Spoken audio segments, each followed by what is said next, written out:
నమస్తే friends, welcome back to Shreshtha kitchen. నేను మీ రవలి. ఇవాళ ఒక మంచి యూనిక్ అండ్ టేస్టీ రెసిపీ చూపించబోతున్నాను. గోంగూరతో గుడ్ల కూర రెసిపీ అనమాట. చాలా అంటే చాలా టేస్టీగా ఉంటుంది.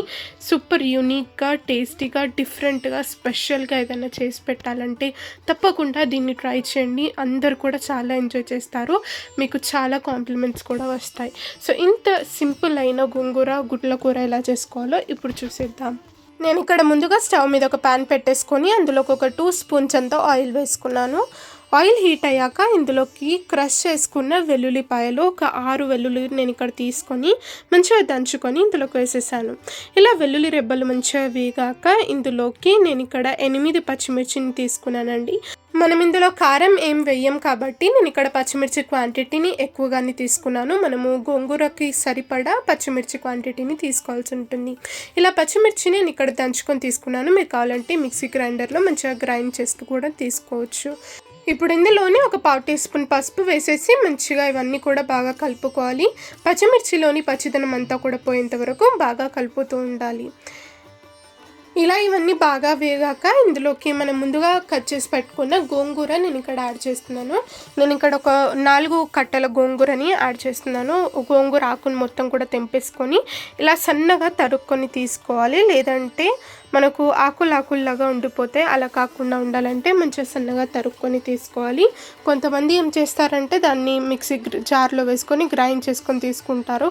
అలా చేయడం వల్ల మరీ ఎక్కువగా పేస్ట్ లాగా అయిపోతుంది. అలా కాకుండా ఇలా మంచిగా సన్నగా కట్ చేసుకొని తీసుకుంటే ఆ టెక్స్చర్ అనేది బాగుంటుంది కర్రీకి.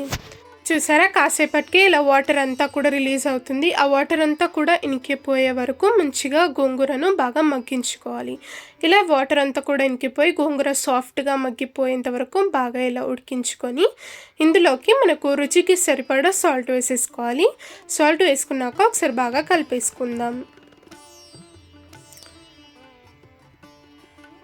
ఇలా ఈ గోంగూర మిశ్రమం అంతా కూడా మంచిగా రెడీ చేసేసుకొని దీన్ని మనం పక్కన పెట్టేసుకుందాం. మిగతా ప్రాసెస్ ఏంటో కూడా చూసేద్దాం. నేను ఇక్కడ ఒక ప్యాన్ తీసేసుకున్నాను. ఇందులోకి ఒక 2 టేబుల్ స్పూన్స్ అంతా ఆయిల్ వేసుకున్నాను. ముందుగా కొంచెమే ఆయిల్ వేసుకున్నాను కదా, ఇందులోకి ఒక 2 టేబుల్ స్పూన్స్ అంతా ఆయిల్ వేసేసుకొని ఆవాలు జీలకర్ర వేసుకొని మంచిగా వేయించుకోవాలి. ఇలా ఆవాలు జీలకర్ర బాగా వేగాక ఇందులోకి మనం ఉడికించి పెట్టుకున్న గుడ్లను ఇలా కాట్లులాగా పెట్టుకొని ఇందులోకి యాడ్ చేసుకోవాలి. ముందుగానే నేను ఇక్కడ 4 ఎగ్స్ని బాగా ఉడికించి పొట్టు తీసేసి ఇలా రెడీగా పెట్టుకున్నాను. దీనికి కాట్లు పెట్టుకొని ఇందులోకి వేయడం వల్ల ఏంటంటే మనం గోంగూరలో యాడ్ చేస్తాం కదా, అప్పుడు గోంగూరలోని ఆ పులుపు, ఆ ఫ్లేవర్స్ అన్నీ కూడా గుడ్ల లోపలికి వెళ్ళి చాలా అంటే చాలా టేస్టీగా ఉంటుందన్నమాట గుడ్లు తింటూ ఉంటే. ఇలా మంచిగా ఎగ్స్ అన్నీ కూడా గోల్డెన్ బ్రౌన్ అయ్యేంత వరకు బాగా వేయించి తీసుకోవాలి. ఇప్పుడు ఇందులోకి ఒక 1/2 టీ స్పూన్ అంత పసుపు, అలాగే కొంచెం కారం నేను ఇక్కడ వేస్తున్నాను. అలాగే కొంచెం ఉప్పు వేసేసుకొని వీటినన్నిటిని కూడా గుడ్లకు పట్టేలాగా మంచిగా ఇలా టాస్ చేస్తూ బాగా వేయించుకోవాలి. ఇలా ఇందులోకి కొంచెం చిటికెడు నేను మిరియాల పొడి కూడా వేస్తున్నాను. మంచి ఫ్లేవర్ వస్తుంది కదా గుడ్లకు. ఇలా మంచిగా ఒకసారి వేయించుకొని దీన్ని మనం పక్కన పెట్టేసుకుందాం. చూసారా, ఎగ్స్ మీద చూడండి ఆ లేయర్ అనేది మంచిగా క్రిస్పీగా లేయర్ అనేది ఫామ్ అవుతుంది. ఇప్పుడు దీన్ని మనం పక్కన పెట్టేసుకొని మిగతా ప్రాసెస్ చూసేద్దాం. ముందుగా మనం వేయించి పెట్టుకున్న ఈ గోంగూర పేస్ట్ ఇదంతా ఉంది కదా, మంచిగా దాన్ని మరోసారి నేను స్టవ్ వెలిగించుకొని ఇలా కొంచెం వేడయ్యాక ఇందులోకి మనం రెడీ చేసి పెట్టుకున్న ఈ పోపు గుడ్లు అన్నీ కూడా ఇందులోకి వేసేసుకోవాలి. ఇలా ఇవన్నీ కూడా ఇందులోకి వేసుకున్నాక ఒకసారి బాగా కలిపేసుకుందాం. ఇలా కలుపుకొని ఒక 2 మినిట్స్ పాటు మంటను మీడియం ఫ్లేమ్లో పెట్టేసుకొని మంచిగా వీటినన్నిటిని కూడా మగ్గించుకోవాలి గోంగూరతో పాటు. అలా అయితే గుడ్ల లోపలికి గోంగూర పులుపు, ఆ టేస్ట్ అంతా కూడా పోయి చాలా అంటే చాలా టేస్టీగా ఉంటుంది. ఫైనల్గా కొంచెం నేను ఇక్కడ ఒక 1/2 స్పూన్ అంతా గరం మసాలా పౌడర్ వేసుకుంటున్నాను. నేను ఇది ఇంట్లో ప్రిపేర్ చేసుకున్న గరం మసాలా పౌడర్, మీరు కావాలంటే ప్యాకెట్లోది కూడా యూస్ చేసుకోవచ్చు.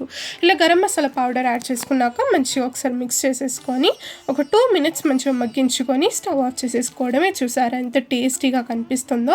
ఇలా డిఫరెంట్గా ట్రై చేస్తూ ఉండండి. మీ ఇంట్లో వాళ్ళు కూడా చాలా ఎంజాయ్ చేస్తారు. మీకు కూడా బోలెడని కాంప్లిమెంట్స్ కూడా వస్తాయి. ఈ వీడియో నచ్చితే తప్పకుండా లైక్ చేయండి. మన ఛానల్ని సబ్స్క్రైబ్ చేసుకొని పక్కనే ఉన్న బెల్ ఐకాన్ని కూడా ప్రెస్ చేయండి. Thank you for watching.